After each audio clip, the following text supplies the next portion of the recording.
Hare Krishna. Welcome back to the Mahabharata Characters series. We are in the midst of a most traumatic, heart-wrenching incident where Draupadi is being dishonored after the Pandavas have been dispossessed of all their wealth, their kingdom, their weapons, their everything, even their own very selves.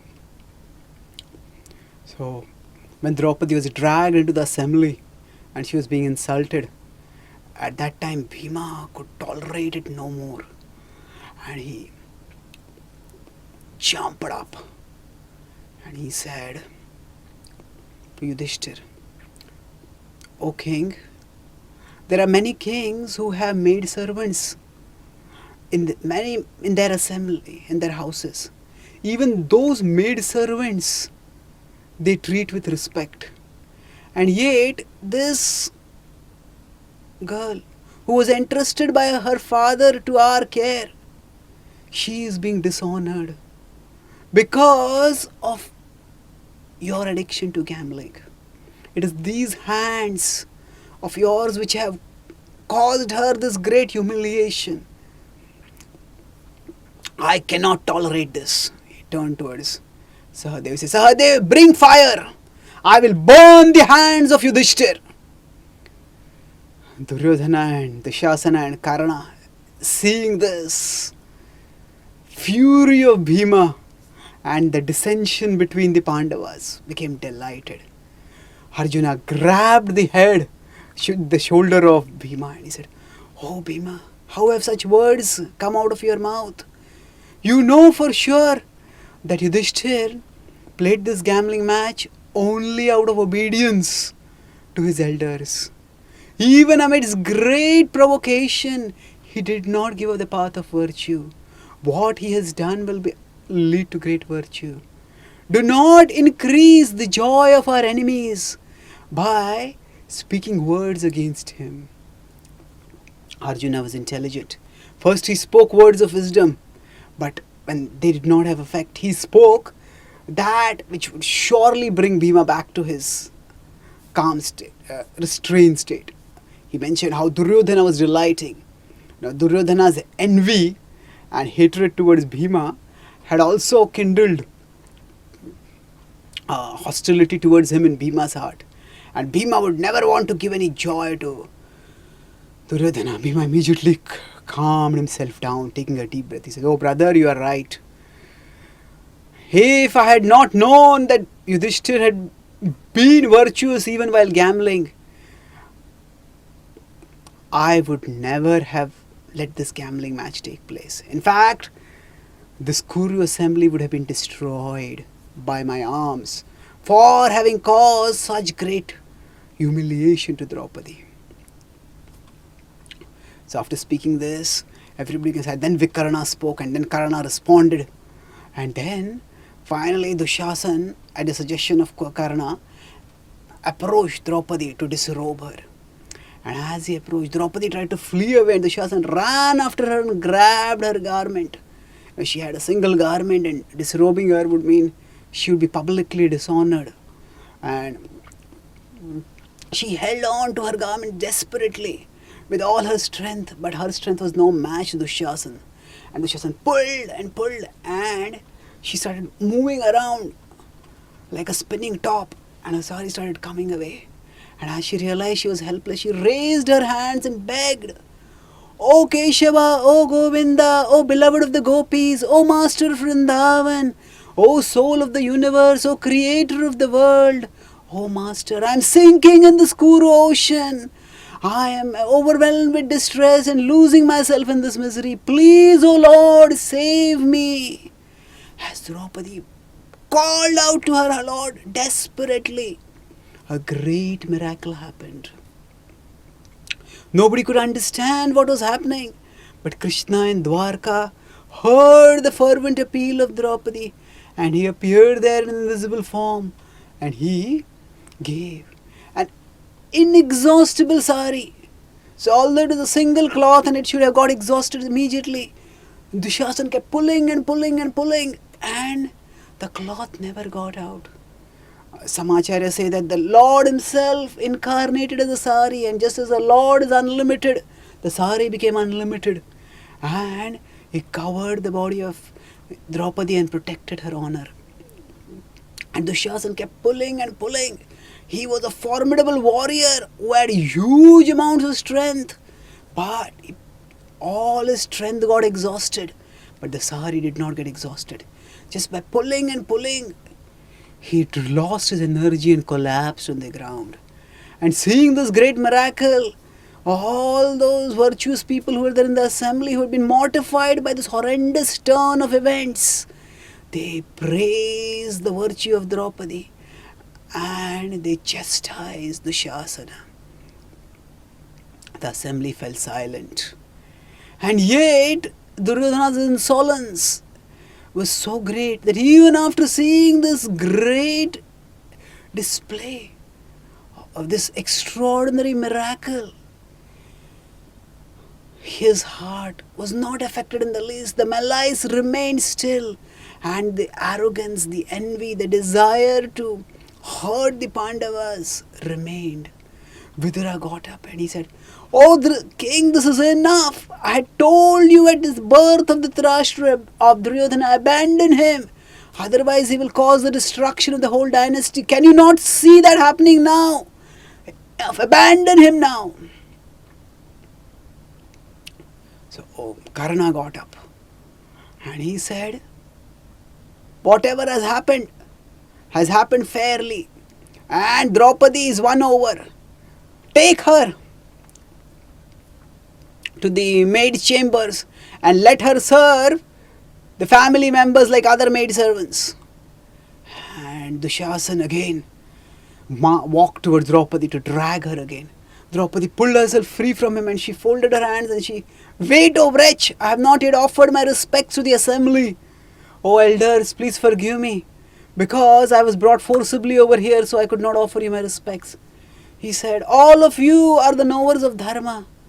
Has it ever happened that a married woman, a woman who is chaste, who is high born, who has 5 husbands, has ever been humiliated like this? Virtue has been slaughtered in this assembly. And yet, I stand in front of you. If you decide that I have been lost fairly in the gambling match, then I will carry out your order obediently. Please order me." The Dhritarashtra's head sunk low. Draupadi's words shattered his calm. His joy, unconcealed joy which had been there earlier, it disappeared completely. And he sunk his head low. Bhishma spoke once again and he said, "O Draupadi, as I have said earlier, the principles of dharma are very difficult to decide, and I am unable to decide in this matter. Let Yudhishtira decide." And Duryodhana grabbed this opportunity and he said, "Yes, let Yudhishtira say that he succumbed to vice and he unfairly gambled you, that he was not your master when he gambled you. What to speak of you, I will release all the Pandavas if Yudhisthira just says this. We are all compassionate souls." Duryodhana was enjoying his own hypocrisy. "We are all compassionate souls and we are distressed at seeing your misery. Let Yudhisthira say that he was not your master and not the master of the Pandavas, and I will release all of them." And everybody turned to Yudhisthira and they understood how cruelly Duryodhana was taunting Yudhisthira. But they turned towards Yudhisthira. Yudhisthira remained silent, not knowing what to speak, as if lost. Bhima got up and he said, "Yudhisthira is Dharmaraj, the greatest among the kings who are virtuous. Had he not been my master, none of the Kauravas would have been alive right now." And he became silent. And again, Karna said, "Take Draupadi to the chambers to serve as a maid." Vidura got up and objected furiously, "This will cause disasters. Stop, O king. says, Draupadi has placed a question before you and it is for you to answer this question. And he told an ancient story about how one who refuses to answer questions that are brought in front of an assembly, that person suffers terribly. Long ago there was the king Prahalad and he had a son Sudhanva. He had a son Virochan, and there was a Rishi Angiras and he had a son Sudhanva. And both of them quarrelled over a woman. And when Sudhanva came to the assembly of Prahalad and demanded justice, so Prahalad remained silent. And Sudhanva got angry and he said that one who remains silent when somebody is asking for justice, such a person will suffer grievously in hell.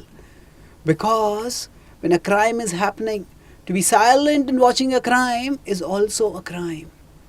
And when Prahlad heard this, he said, he told his son, Sudhanva is superior to you. As his father Angiras is superior to me, do not quarrel with him. Sudhanva was pleased and he blessed him. Because you did not act partially due to attachment towards your son, I bless you that your son will live for 100 years. O assembly, you cannot remain silent. You must answer Draupadi's question. And at that time, Duryodhana, just to taunt Draupadi, he said, Dhritarashtra still remained silent and Duryodhana taunted Draupadi. He uncovered his thigh and pointing towards his bare thigh, he said, Oh Draupadi, you are our servant, come and sit here now. And Bhima became enraged and he said, I will break your thigh in battle. And the Dushyasan, who had dragged Draupadi, he said, I will break the arm which has touched the hair of Draupadi and I will drink his blood. Indeed, I will destroy all the Kauravas. The Kuru elders, Bhishma, Drona, Vidura, they became alarmed. Oh Bhima, everything is possible for you. Be calm, be calm. At that time, as things became boiling, Vidura again got up and he said, Oh king, do you not see the imminent destruction that is coming now?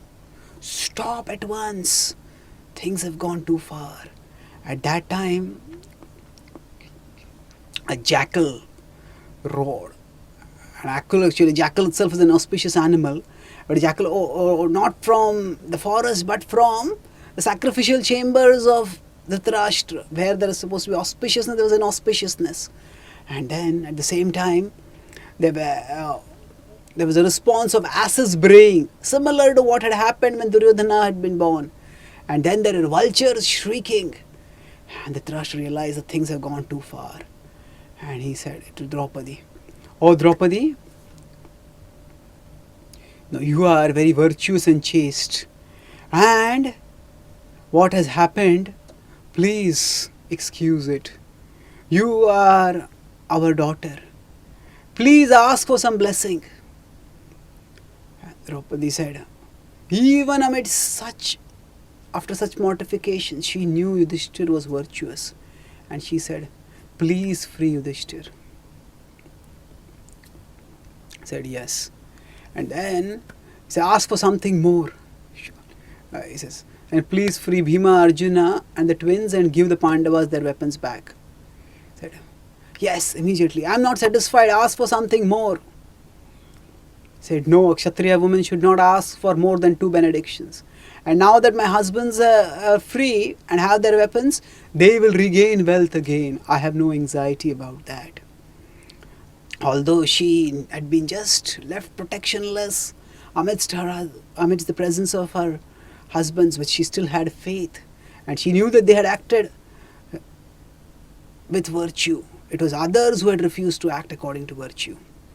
And Dhritarashtra, he said, okay, I will give you everything back. Whatever was lost, I return it to you. He turned towards the Pandavas and he said, those who are virtuous, they do not remember the faults of the vicious. Please forgive any harsh words that may have happened. Oh, in Yudhisthira there resides virtue. Arjuna there resides patience. In Bhima resides power. In Nakula and Sahadev resides pure reverence for the elders. If I have, if Gandhari and I have done any kindness towards you, please remember that and forget whatever harsh things have happened today. Dhritarashtra realized that he was in great danger, and he spoke conciliatory words to try to decrease the harshness of what had happened. Yudhisthira folded his hands, bowed down before the Kuru elders and departed. And it was a disaster that had happened. But the disaster had not ended. Dushasan went to Duryodhana and said, Oh hero, what we had earned after so much effort, the old king gave it away. And now the Pandavas are also angry. What is going to happen now? Please plan something so that things can be recovered. So Duryodhana had also been exasperated. He could not openly go against Dhritarashtra because Dhritarashtra was the king after all. And Shakuni came there. Shakuni had also been upset by the plan, but Shakuni was ever scheming. He said, call them again for a gambling match, and we will have such stakes that we will send, whoever loses will go 12 years to the forest, and after that 1 year in incognito exile. The idea was that even if somebody survives the 12 years of the forest, after that it would be impossible for those who had been kings to stay incognito.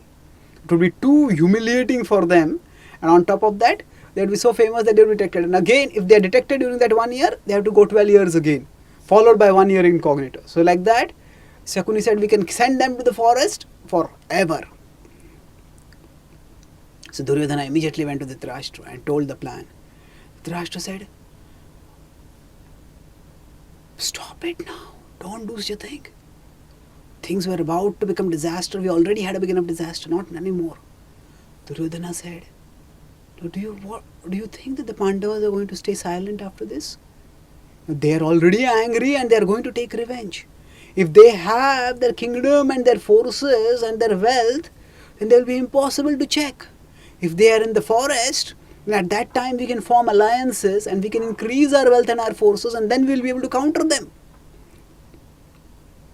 So Dhritarashtra found his mind wavering, and Duryodhana insisted, and Dhritarashtra's weakness was such that he could not say no, and he had Pratikamin sent to call the Pandavas back.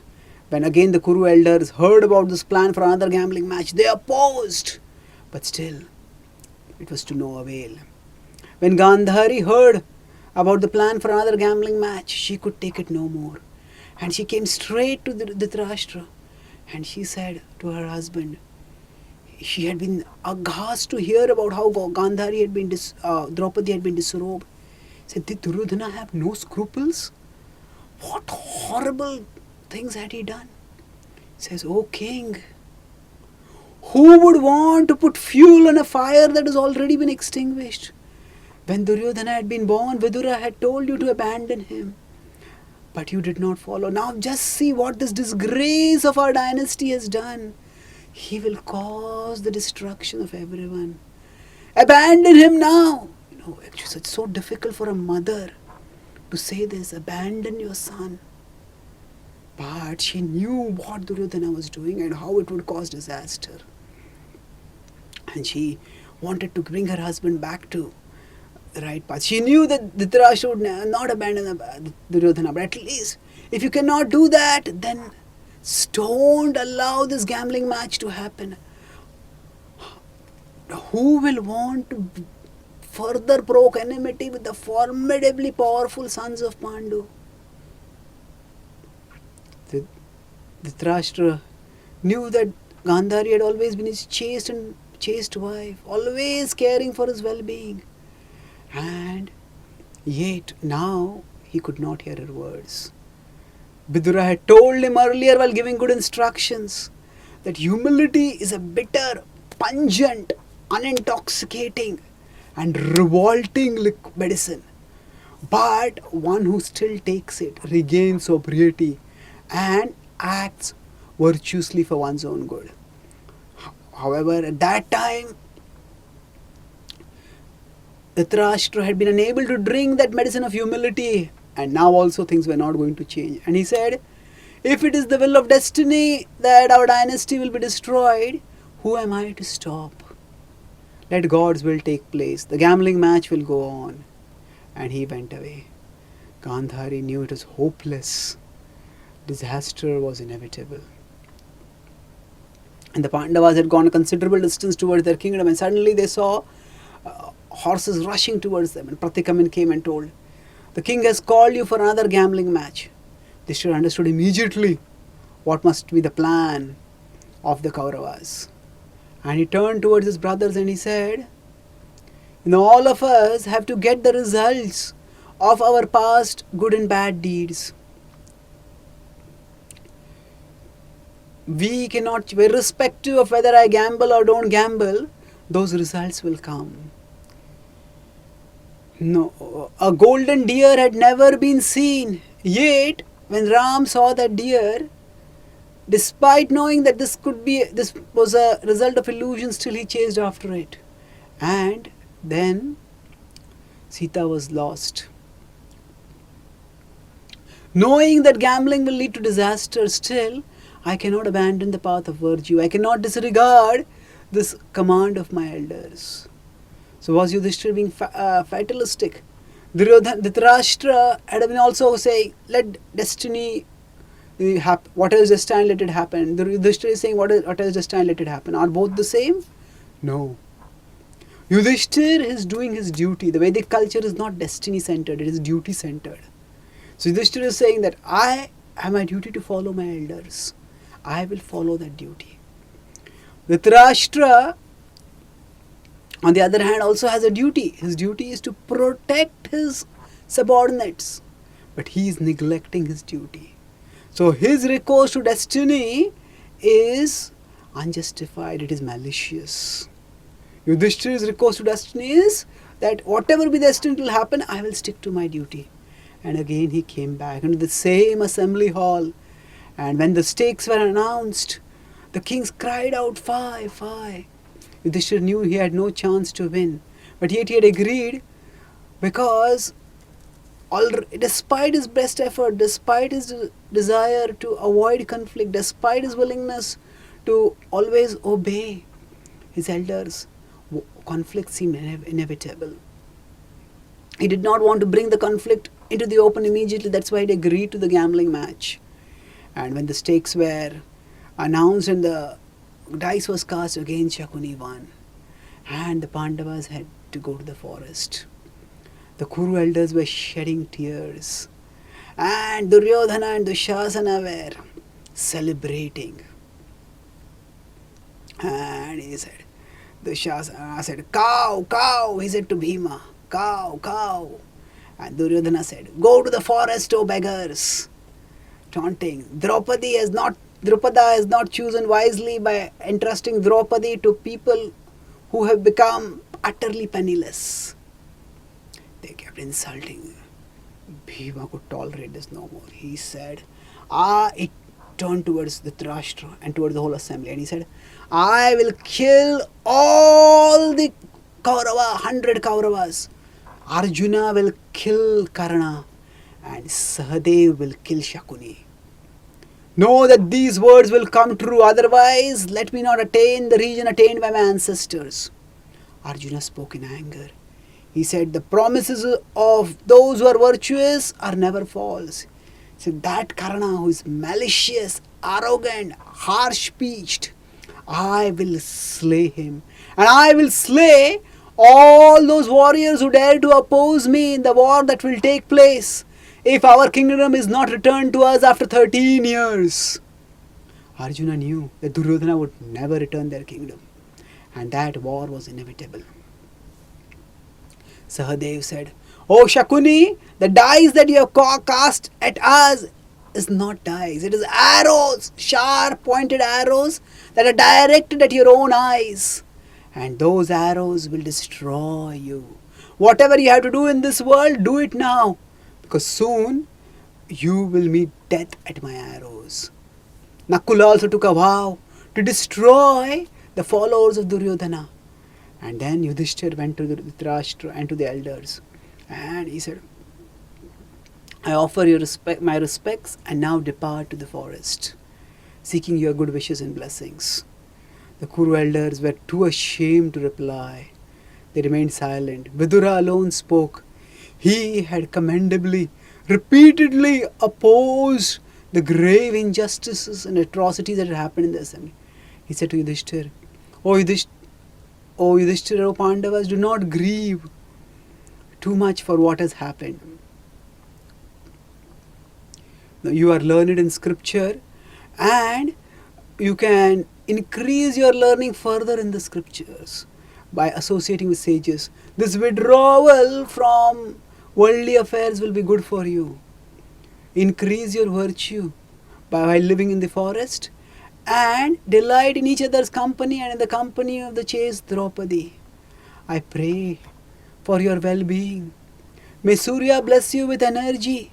May Kuvera bless you with whatever you need. May the earth bless you. We prayed to the various devatas. Please bless you. May you be blessed. Yudhishthira bowed down his head and started to depart. At that time, Indra spoke. Kunti is advanced in age. Let her not have to suffer the travels of austerity of forest life. Let her stay with me. Yudhishthira said, so be it. As the Pandavas were about to depart, Draupadi went in the chamber, in a woman's chambers.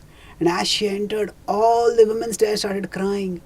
She embraced, folded her hands or blessed the different ladies according to their relationship with them. She went to Kunti and bowed down to her. Kunti picked her up and embraced her. And she said, oh, chaste one, do not grieve at what has happened. By your chastity and by your service to your virtuous husbands, you will eventually regain fortune.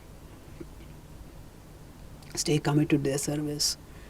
Nakula is especially dear to my heart. Please let him. Please take special care of him. Draupadi said she would do so. And Kunti started crying. She had never been separated from her sons throughout her life, and now how could she live for 13 long years not knowing where they were, how they were? She said, they are all virtuous.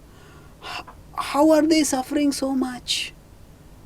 No, it is only, I think the only reason is that they have been born from my sinful womb, because of which they are suffering like this. Her sons also came behind to seek her blessings, and he said,